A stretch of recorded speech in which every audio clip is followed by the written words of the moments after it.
My son told me to get up from the Christmas table and said his wife's father deserved my seat. The whole room froze. I didn't argue. I just stood there pretending not to feel the crack in my heart. But that night, I left something outside his door. And when he found it the next morning, he fell to his knees, shaking. Before I tell you what happened next, if you're watching this, please hit subscribe to her voice. Tell me in the comments which part shocked you the most. I stood there, still holding my fork, my eyes fixed on the flickering candles in the center of the table. The smell of roasted turkey and cinnamon pie filled the air, but I couldn't taste a thing. My son's words kept echoing in my head, soft, polite, but cutting deep. Mom, could you please get up? Dad-in-law should sit here. The room went quiet, like even the walls didn't know how to react. His wife lowered her eyes. Her father cleared his throat, pretending not to notice the tension. And me, I smiled, the kind of smile that hides the shattering sound only a mother can hear inside her chest. I pushed the chair back slowly, the wood scraping against the hardwood floor. Every eye followed me, though no one dared to speak. My son avoided my gaze, pretending to reach for his glass of wine. His wife's hand rested gently on his arm, a small gesture that said more than words ever could. It told me exactly who ruled this house now. I walked to the corner of the room, pretending to adjust the curtains, pretending that the tears gathering behind my eyes were just from the holiday lights. I had cooked everything that sat on that table, the honey glazed ham, the mashed potatoes, even the cranberry sauce my son loved as a child. And yet, at that moment, I felt like a stranger in my own family. The laughter slowly returned to the table like nothing had happened. Plates clinked, glasses touched, conversations picked up again.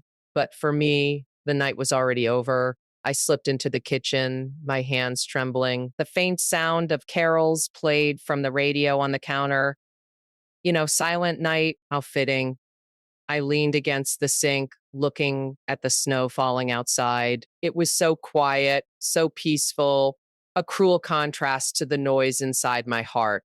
I thought about how many Christmases I'd spent building memories for my son, the tree I decorated every year with him, the stories I told him about kindness, gratitude, respect. Funny how life teaches you that lessons don't always stay with the ones you teach. I stayed in that kitchen longer than I realized. And I finally turned around. I saw my daughter-in-law's father sitting comfortably in my seat, laughing loud, raising his glass to toast the family. And my son was smiling, proud, as if he'd done something good, something right. That image burned into me. A mother never forgets the moment her child makes her feel small. When dinner ended, everyone gathered in the living room for gifts. As I sat on the far couch, half hidden by the twinkling lights of the Christmas tree, they handed out presents, laughter filling the air again. My son gave his wife a gold bracelet. She kissed his cheek, eyes sparkling. When it was my turn, he handed me a small box. Inside was a scented candle. Thought you'd like it, Mom, he said casually. I smiled again, the kind that hides a storm behind silence. That night, after everyone went to bed, I sat alone by the fireplace. The candle flickered beside me, that same one he'd given me. I watched the flame dance, small and fragile, and thought maybe that's what I'd become in his eyes. Small, fragile, replaceable.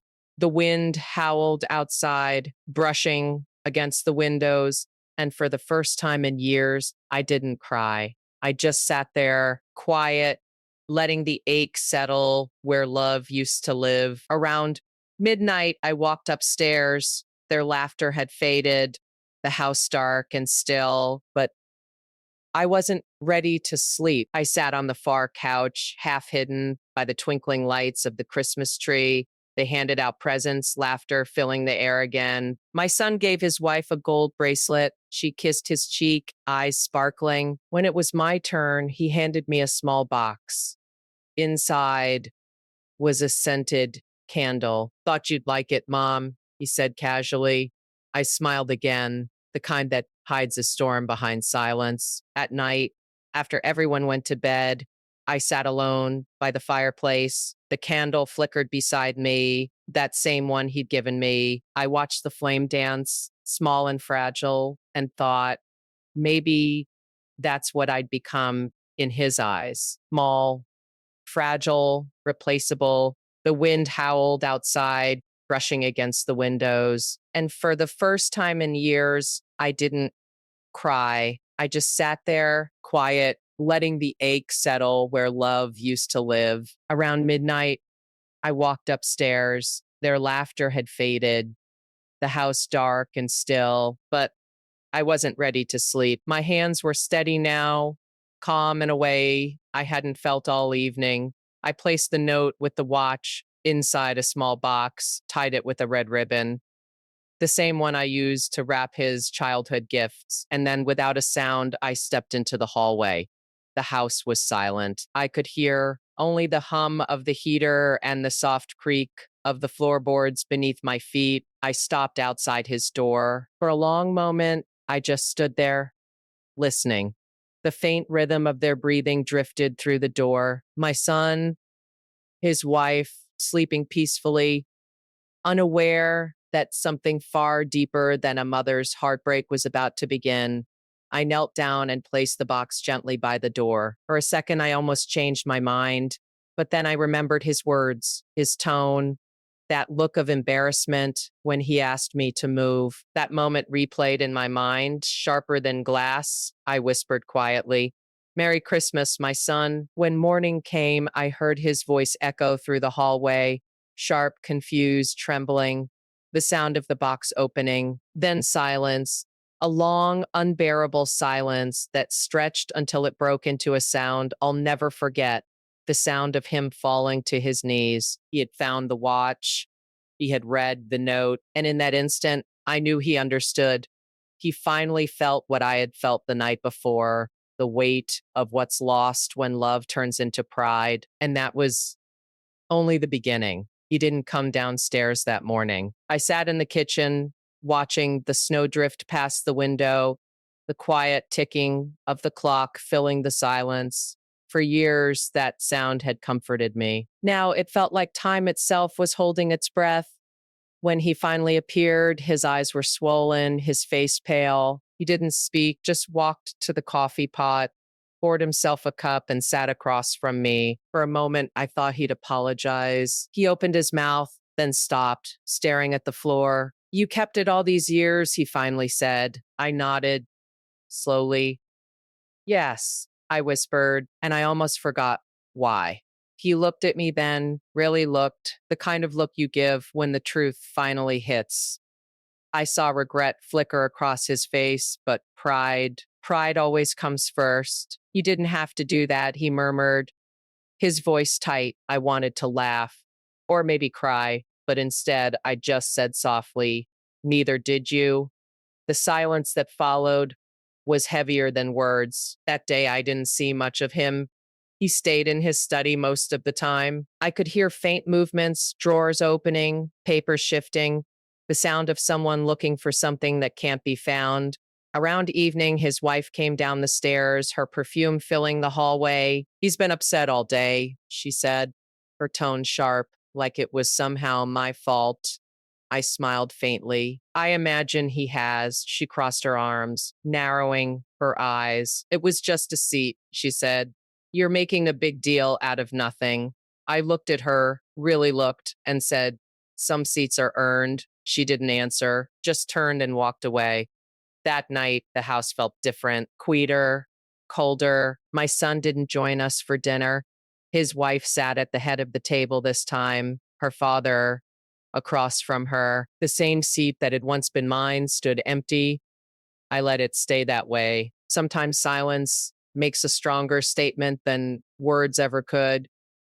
I could feel their eyes on me, waiting for me to say something, to explain myself. But I stayed calm, eating my soup, letting the stillness do the talking. When I went upstairs later, I noticed his door slightly open. I hesitated, then peeked inside.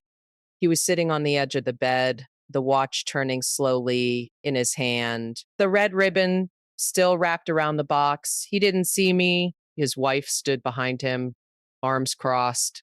She's manipulating you, she whispered. She wants to make you feel guilty. I watched as he shook his head. You don't understand, he said softly. That watch, it was Dad's. His voice cracked a little, and for the first time, I saw the little boy he used to be, the one who used to fall asleep in his father's lap, listening to old stories. I stepped back quietly, closing the door. My heart ached, but not from pain this time. It was something else, something like bittersweet relief. Sometimes a mother's revenge doesn't need to destroy, it just needs to remind of where love came from and what it once meant. That night, I slept soundly for the first time in years. I dreamed of my husband, of his hands, his laughter, the way he used to say, one day he'll understand. Maybe that day had come, or maybe it was just beginning. The next morning, I woke to the smell of coffee again, but this time it wasn't mine. My son was already in the kitchen. He looked tired, like someone who hadn't slept much. He poured me a cup and slid it across the table. You were right, Mom, he said quietly. I've been lost. I wanted to reach for his hand, but I didn't. Some lessons have to sink in without touch. I just nodded, taking a slow sip. We all get lost sometimes, I said. It's what you do after that matters. He nodded, his eyes glistening. I never meant to hurt you, he said. His words faded, and for a moment, I saw all the years between us, the laughter, the arguments, the distance that had quietly built over time.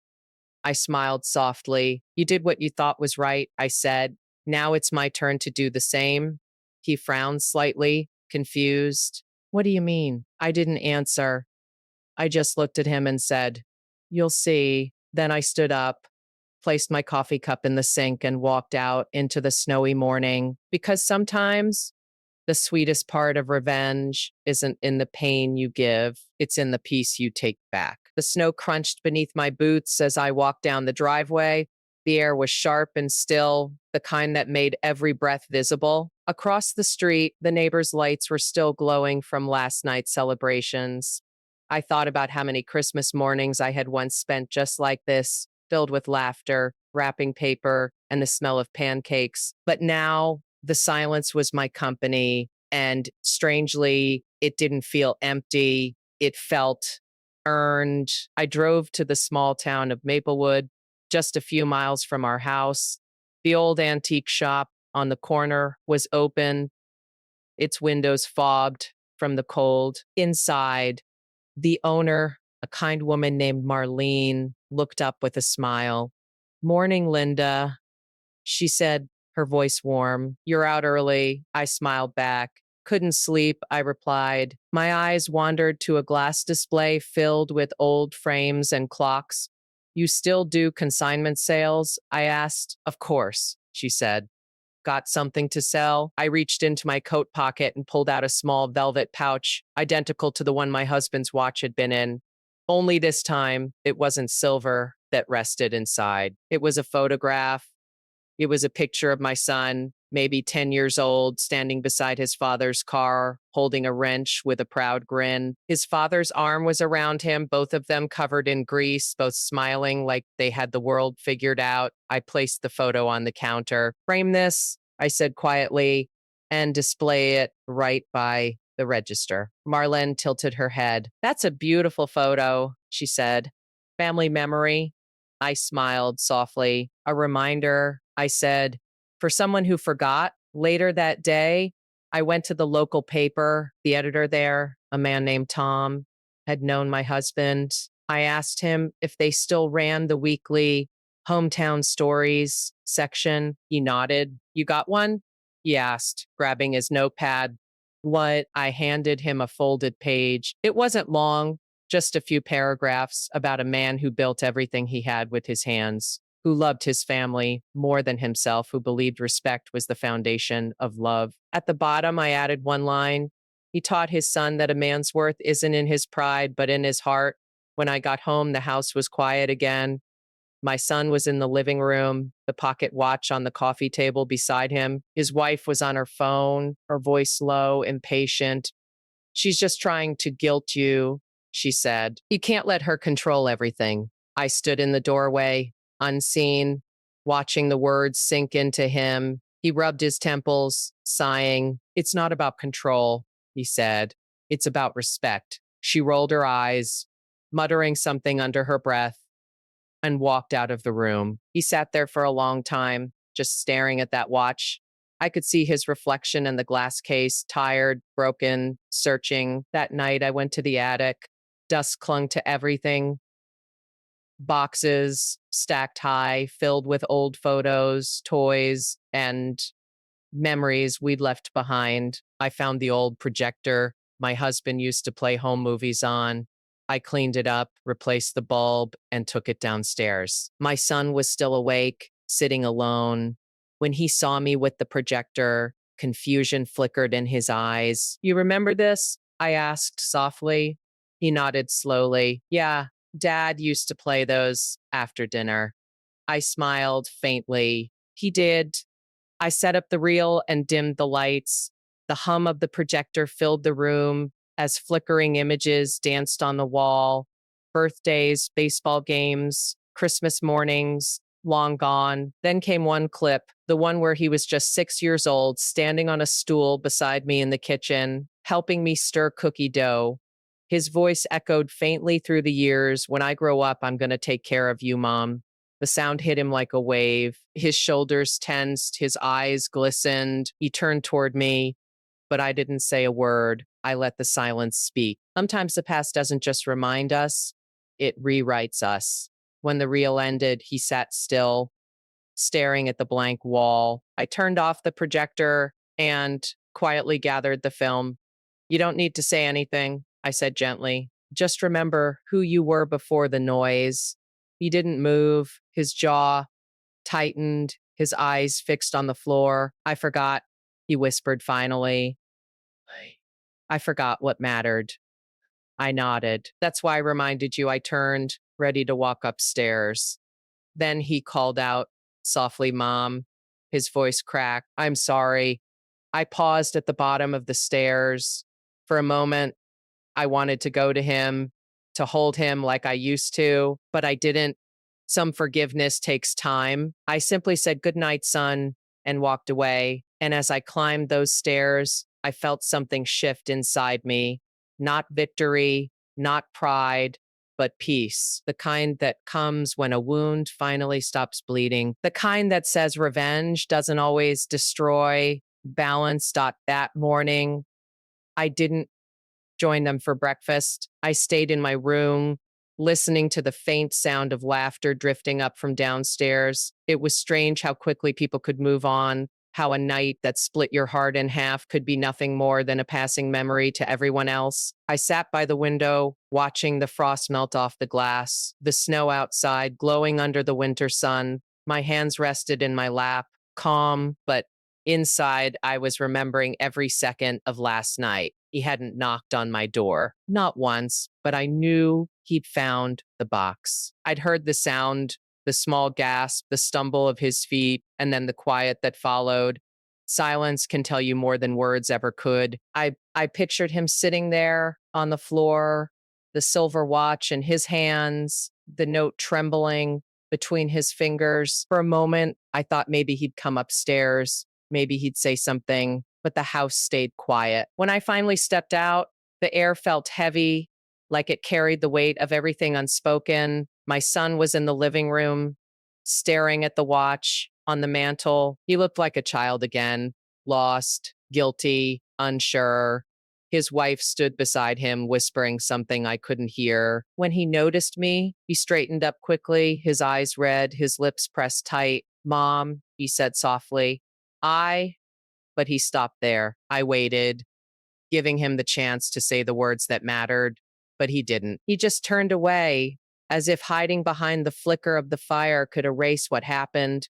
I walked past him, slow and steady, every step echoing with memories. The watch gleamed in the light, My husband's initials catching the fire's glow. For a moment, it felt like he was there again, like he was watching. Maybe he was. My husband had always said, a man's respect for his mother shapes the man he becomes. I used to believe that until I saw what love can turn into when pride takes over. The rest of the day passed in fragments, the sound of dishes, the smell of coffee, the soft murmur of voices behind closed doors. My son left for work early, his face pale, his shoulders tense. His wife stayed behind, moving through the house like a guest. She barely looked at me. I didn't mind. Sometimes silence is a better answer than any apology. That evening, I went down to the garage. The cold hit my skin like a reminder, sharp, honest, real. I hadn't been there since my husband died. His old workbench still stood by the wall, covered in tools, a few cans of paint, a stack of wood. I ran my hand across the surface, feeling the dust, the quiet history of it all. And then I saw it, a photo tucked under a pile of rags. The three of us years ago, standing beside the old Chevy he'd been restoring. My husband's arm around me, our little boy smiling with his missing front teeth. I smiled then, not out of joy, but out of something deeper, the memory of love before it turned complicated, the memory of love before it turned complicated, before the world taught my son that status mattered more than respect. I held that picture for a long time, the edges worn, the colors faded. And in that moment, I made a quiet promise to myself. I would remind him who he was, not through anger, not through shouting, but through truth. The same truth his father lived by. That night, I wrote a letter, not a note, not a message, a real letter. My handwriting shook, but my heart was steady. I told him about the man his father was, not just a husband, but a teacher of humility, of gratitude, of love that didn't need applause. I reminded him how his father worked two jobs to build that home, how he'd saved every dollar to buy that dining table, the same one he told me to get up from. And at the end of the letter, I wrote, when you forgot my worth, you also forgot his. I placed the letter in an envelope and slid it under his door before going to bed. The house was still, the kind of stillness that feels like it's holding its breath. I didn't expect him to read it right away. Maybe he'd ignore it. Maybe he'd pretend it didn't matter. But I knew the words would sit with him like the weight of the watch he couldn't bring himself to put away. As I lay in bed, I thought about Christmases past, the laughter, the noise, the warmth, and I realized something. I didn't lose my family that night. I just lost the illusion that they still remembered who I was. Sometimes that loss can set you free. The next morning, I heard him leaving for work again. His footsteps were slower this time. He paused outside my door, and for the first time in years, I heard him whisper, I'm sorry, Mom. The words were small, almost fragile, but they found their way in. I didn't answer. I just closed my eyes, letting the silence carry the rest. That was the beginning of something new. Not forgiveness, not yet, but something close, a shift, a stirring of truth. Because deep down, I knew Christmas might have broken us, but it also woke something in him. And that's how change begins quietly, painfully, but real. The days after Christmas passed in a blur. The house felt quieter than usual, not empty, but heavy, like the air itself carried things we didn't say. My son kept his distance, walking softly around me, speaking only when necessary. His wife barely made eye contact. I could feel her discomfort, the way she'd shift in her seat when I entered the room. It didn't bother me anymore. There's a strange kind of peace that comes after you've already been broken. Nothing else can really touch you. I spent most of my time in the garden, even in the cold. The soil was frozen, the flowers gone, but it felt right being out there. My husband and I had planted those roses years ago. Red ones for him, white for me. The stems were bare now, thorns sharp and dry, yet still standing. I like that. It reminded me that beauty doesn't disappear. It just changes form when life gets harsh. One afternoon, I came back inside and found my son sitting at the kitchen table. The watch was in front of him. He was staring at it, fingers tracing the engraved initials. I stood quietly by the door. He didn't notice me at first, but when he did, he looked up. And for a second, I saw my little boy again, the one who used to run into my arms after school. His lips parted like he wanted to say something, but all that came out was, "Dad really loved this thing, didn't he?" I nodded. "He did, but it wasn't about the watch," I said softly. "It was about what it stood for." He looked down again, thoughtful. For the first time in years, the silence between us didn't feel painful. It felt healing, small but real. Later that evening, wife came into the kitchen while I was making tea. Her tone was polite, her voice careful. "I didn't mean for that night to go the way it did," she said quietly. I didn't answer at first. I just kept stirring my cup, watching the steam rise. "I know," I finally replied. "But the thing about words is, once they're spoken, they don't really disappear." She nodded, eyes low. I could see guilt on her face, maybe not for what she did, but for what it revealed. After she left, I stood there a long while, my reflection faint in the window. The snow outside had turned to rain, tapping lightly against the glass. Funny how the weather always seemed to mirror the heart. Cold turning to softness, slowly, quietly. That night, I couldn't sleep. I kept thinking about the years I'd given to this house, to that boy, to the life we built. And somewhere between those thoughts, I realized something. Revenge doesn't always mean destruction. Sometimes it's about letting the truth do its work. I had already planted that truth and I could see it growing in their eyes. Guilt has its own kind of power. The next morning, I heard them talking in the kitchen. My name came up. His voice was low, hers sharper. She said something like, "Your mother's never going to forgive me." And he said, "Maybe she doesn't have to." Those words, they stayed with me. Maybe he was right. Maybe forgiveness wasn't the goal. Maybe it was enough that he finally understood what he'd broken. That weekend, I decided to visit my husband's grave in Forest Lawn Cemetery, the same place where we'd spent so many afternoons walking years ago. The road was quiet, lined with oaks dusted in snow. I brought the pocket watch with me. When I reached his headstone, I knelt down, brushing the frost from his name. "I did what you would have done," I whispered. "I made him see." My breath hung in the cold air. For a moment, I could almost feel him beside me, warm, steady, proud. I placed the watch on the stone for a second, then closed my hand around it. "Not yet," I murmured. "He's not ready to have it back." When I returned home, my son was waiting by the door. His face looked different, softer, tired, but lighter somehow. He helped me take off my coat and said, "Mom, I was thinking maybe next year we could do Christmas at your place instead." I looked at him carefully. His eyes didn't shift this time. There was no pity, no guilt, just sincerity. I gave a small smile. "We'll see," I said. And for the first time since that night, I meant it. As he walked away, I felt the faintest warmth spread through me. Not forgiveness yet, but hope. The kind that comes when you finally stop chasing what you lost and start standing tall in what remains. Later that evening, I sat by the fireplace again. The candle he'd given me was still half burned.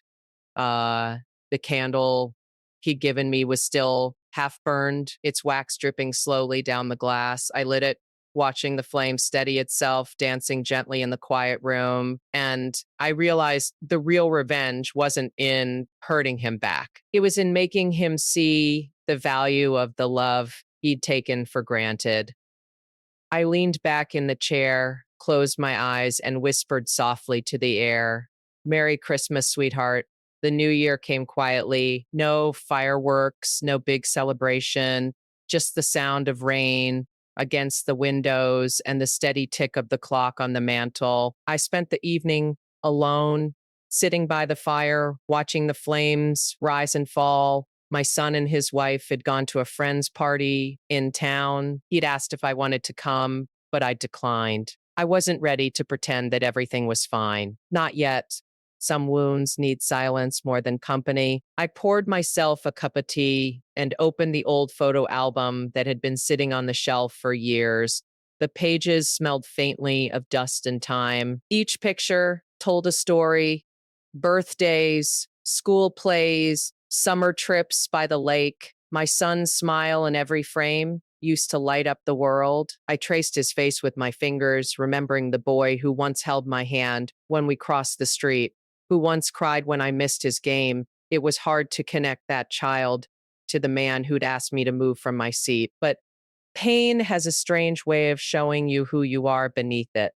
Somewhere between those old photographs and the sound of the fire, I realized I wasn't angry anymore. I was awake. I finally saw things for what they were, not through the eyes of a mother desperate to be loved, but through the eyes of a woman who finally remembered her worth. That realization didn't erase the pain, it just made it cleaner, sharper, easier to carry. The next morning, my son came home early. His hair was damp from the rain, his face pale, eyes tired. He looked like he hadn't slept much. "Mom," he said softly, "can we talk?" I nodded, motioning toward the table. He sat across from me, hands fidgeting, unsure where to start. "I read your letter," he said, "and I've been thinking about everything, about Dad, about you." His voice cracked a little. "I don't know when I changed. I didn't mean to hurt you." I watched him for a long moment. The boy in him was still there, buried under years of pride and noise. "I know," I said quietly, "but some things can't just be taken back. They have to be rebuilt." He nodded slowly, understanding what I meant. It wasn't forgiveness I was offering him. It was a door, small, fragile, but open. He reached into his pocket and placed something on the table, the silver watch. "This belongs to you," he said. "I don't deserve it." I looked at the watch, the light glinting off its surface, the same way it did the night I left it by his door. I smiled faintly. "It's not about deserving," I whispered. "It's about remembering." He left the watch there, stood up, and walked over to me. For the first time in years, he hugged me. It wasn't one of those polite, quick embraces people give out of duty. It was long, trembling, real. I felt the weight of his guilt, his regret, and somewhere inside that, the smallest spark of healing. When he let go, I saw tears in his eyes. "I love you, Mom," he said. "I just forgot how to show it." I touched his cheek gently. "Then start remembering," I said. After he left for work, I sat there for a while, staring at the watch on the table. My husband's words echoed in my mind again. Time tells truth. He was right. It always does. That night, his wife came into my room. She looked nervous, like she was holding something too heavy to carry. "I wanted to say I'm sorry," she said, her voice small. "I shouldn't have let him speak to you like that. I should have stood up for you." I studied her face, young, scared, learning her own lessons. I didn't speak right away. Then I said softly, "It takes strength to admit that." She nodded, tears in her eyes. "He told me about the letter," she whispered. "You made him see." I smiled just a little. "I didn't make him see," I said. "Life did. I just gave it a nudge." She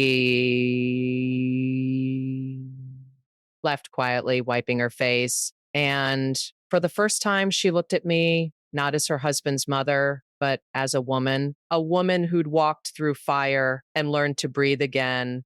Later that week, I went back to the cemetery. This time I brought the watch with me again. The sky was gray, the ground damp from melted snow. I knelt by my husband's grave, placed the watch gently on the stone, and whispered. I remembered my voice shook a little, but it was filled with peace. I left it there for a few minutes before slipping it back into my coat pocket. Some things don't need to be left behind. They just need to be carried differently. When I got home, the house was warm. Filled with the smell of dinner, cooking. My son and his wife were setting the table together. He smiled when he saw me. And for the first time in a long while, it felt like family again. As we sat down to eat, he motioned toward my old chair, my seat. Mom, he said quietly, this one's yours. I looked at him, my chest tightening, but I didn't speak. I just nodded and sat down. The moment was simple, almost ordinary, but to me, it felt like a lifetime had led to it.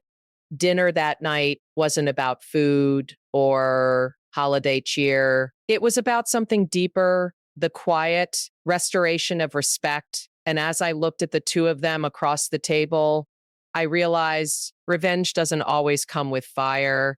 Sometimes it comes with silence, with dignity, with patience that waits for hearts to remember what they forgot. And that night, mine finally did. That night, after everyone went to bed, I stood by the window, watching the snow fall over the quiet street. The house finally felt peaceful again. Not perfect, not healed, but peaceful. I ran my fingers along the edge of the old silver watch on my wrist, listening to its steady ticking, that soft reminder that time doesn't, it teaches. I thought about everything that had happened, the pain, the silence, the long years of giving without being seen. And for the first time, I didn't feel like the victim of it anymore. I felt free. My husband's memory wasn't locked in that chair or buried in the past. It was alive in me, in every heartbeat, in every moment. I chose to stand tall again. Sometimes revenge isn't about making someone hurt the way they made you hurt. Sometimes it's about showing them who you are when they thought they broke you. My son learned that, and I did too. As the clock struck midnight, I whispered softly, "Merry Christmas, love." And I swear, for a moment, I felt him there, warm, quiet, proud. Thank you, my dear friends, for listening to my story tonight. If you've ever been through something that tested your heart, I want you to know you're not alone. Don't forget to subscribe, share your thoughts below, and join me in the next story where another woman's voice finds her strength, her truth, and her peace. I